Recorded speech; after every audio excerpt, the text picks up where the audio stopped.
So yesterday, Donald Trump took this big victory lap about the ceasefire in Gaza and how it was great. It was peace in our time, and it was, lasting peace in the Middle East, and it was going to be the one that lasts forever.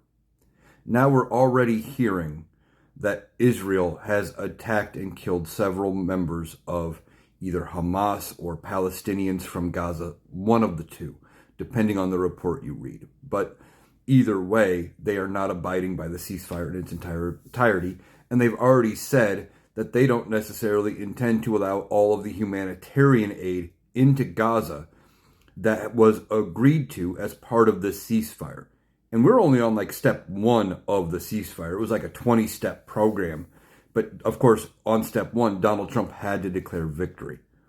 Now, this is way too early for him to be declaring victory like he did. It reminds me of George W. Bush claiming the war was over really early in, I think it was the Iraq War. And that still went on like another 10 years, 15 years after. Donald Trump claimed victory because that's what he does. He was trying to spin the narrative. He wanted to have a win because everything is collapsing around him. You've got the Russia-Ukraine war that isn't over. It's not getting better. It's actually getting worse as Russia's pushing boundaries with NATO, trying to see how far NATO is willing to allow them to go.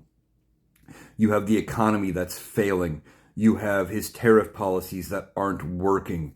Inflation's rising.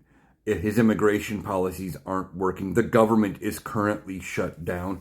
And you have the Epstein files that he is desperately to keep. He's desperate to keep them out of the media.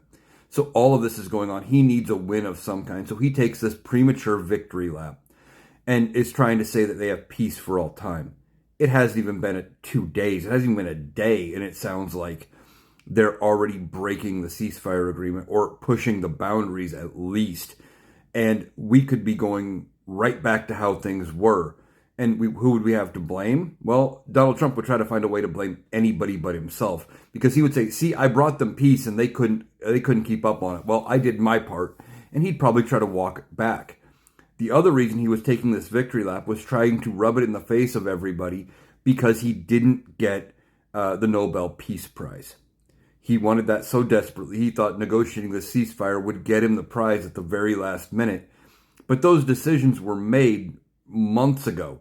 Now, if it had been lasting, it might have got him in consideration for next year.